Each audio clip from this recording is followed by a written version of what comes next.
Living with diabetes is expensive.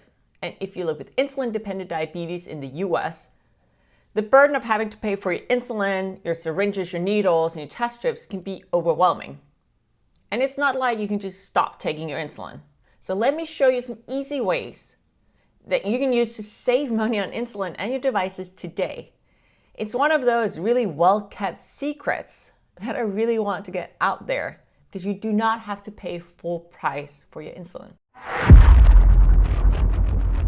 My name is Christelle and I've been living with type 1 diabetes since 1997. That means I've now been managing my blood sugars with insulin for over 25 years.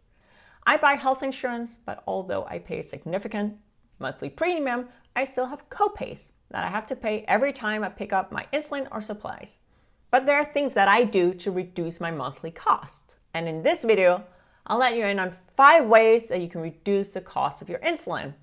And as an added bonus, I'll also let you in on how you can save money on your test strips as well as needles, regardless of whether you have insurance. And I can almost guarantee you that you'll find some of these surprising. Drug pricing in the US is completely unreasonable. So based on data from 2017, people with high deductible plans were paying an average of $141 a month for their insulin. Also, a vial of insulin is almost $100 in the US, whereas outside the world it's significantly less. Also, 1 in 5 people living with diabetes report rationing their insulin in order to save cost. So if you find that the cost of having to pay for your insulin supplies is taxing, you're definitely not alone. What I found is the most efficient and easiest way to quickly save money on insulin is to download a manufacturer's copay card. If you have commercial insurance, this should work for you. Just check the small print because it's not all commercial insurance, but most of them. If you have government healthcare such as Medicare or Medicaid, this is not an option for you. You can use any search engine and you can type in the brand of the medication that you're looking for and copay card. So for example, Novolog or Lantus and copay card. It's that simple. Once you find your copay card, all you have to do is download it. You don't necessarily even have to print it. Just have a copy of it and bring that with you to the pharmacy and they will apply the discount. My current mealtime insulin is Novolog and my copay, just with insurance, is $75 a month. With the copay card, however, my copay gets reduced to $45 a month, saving me $30 a month or $360 a year. Actually, that's not accurate.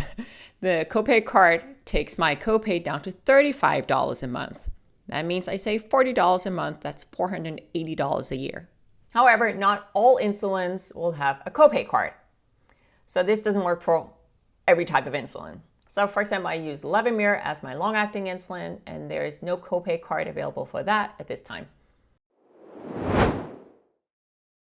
If you do not have insurance, some of the insulin manufacturers, such as Sanofi and Novo Nordisk, have payment programs. And this is not just for insulin, it's for a lot of different diabetes medications, most of the injectables. With those programs, you can pick up your prescription for a fixed monthly cost.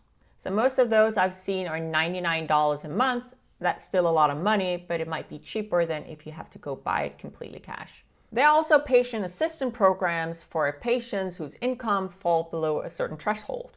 If you think that you might qualify, I suggest that you reach out directly to the manufacturer or simply go online and look up their patient assistance programs. Another trick is to look into switching to a different brand of insulin. So most of the insurance plans will price out their insulin differently depending on which tier they're on. So for example, a tier 1 drug is usually cheaper, so the copay is less than a tier 2, 3, or 4 drug. It might not always be possible to switch between brands though, but let me give you a personal example. So I've been using Humalog as my mealtime insulin for years. Before that, I used Novolog, which is just a different manufacturer. It's also a mealtime insulin, rapid-acting insulin. So I switched from Novolog to Humalog, and now I'm back at Novolog because that just makes most economic sense with my current insurance plan. For me, those two insulins lower my blood sugar is the same, but some people do find there's a little bit of a difference. So obviously, blood sugar management comes first, and you can't just look at the cost. If you use Novolog as your mealtime insulin, you can also look into switching that over to Walmart. So simply switching your prescription over and pick up the Walmart ReliOn Novolog vials or pens. It's manufactured by Novo Nordisk. It's the same insulin. It's just slightly differently branded, right? And the prices start at $73. Another thing to look into are biosimilars. Biosimilars are FDA approved as having highly similar safety and efficacy to the reference brand, and no clinically meaningful difference. There are few available in the US. I will list them up here. First one is a rapid-acting or mealtime insulin, similar to Humalog. And you'll see the second one here is a long-acting basal insulin, similar to Lantus. There are also interchangeable biosimilars like Simply and Vesiclar. Hard to say. They're both like Lantus.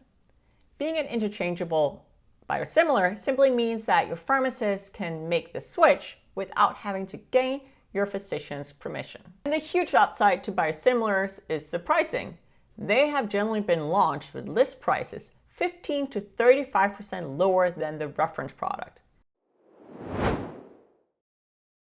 Another option if you live close to the Canadian or the Mexican border, or if you just travel frequently, is to look into insulin prices in other countries. I would recommend, especially if you're going to a country where you do not speak the language, that you bring an image of the insulin that you're looking for, as well as a written description that you can show to the pharmacist.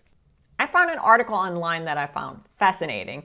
It was a woman who was describing how when she was traveling abroad, she would buy insulin and bring it home with her to the US. It was eye-opening, and I want to share this with you. So in the US, she said she had to pay $700 for this amount of insulin. Whereas when she traveled to Germany, she was paying $73 for the equivalent amount of insulin.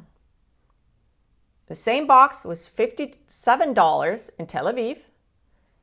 It was $51 in Greece, $61 in Rome, Italy, and $40 in Taiwan.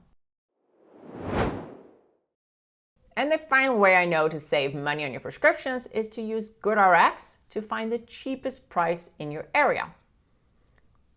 Last year, I ran into an issue with my insurance and I had to pay for my continuous glucose monitor, my diabetes device, out of pocket. So the brand is Dexcom. They do have a discount program, but I also used GoodRx to look up where could I locally find the best price for my device. And that actually ended up saving me a lot of money. I think it's one of those things that we don't necessarily think about, shopping around for our prescription drugs and devices, but it can really pay off. And those were the 5 ways that you can save money on your insulin and other prescription drugs.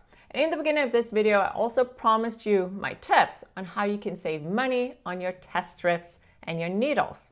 And this probably will come as a surprise, but my way of saving on my needles and my test strips is actually to not use my insurance. Not using my insurance saves me over $200 a year on my needles alone. And I'll give you the details on that in a second. But first, if you enjoyed this video, please give it a like below, leave me a comment. Also, if you enjoy my content, if you'd like to see more from me, please click that subscribe button. Remember to turn on notifications. That way you'll be informed whenever I post new content. And now, click this video to see how I save over $200 a year on my needles alone. Thank you so much for watching.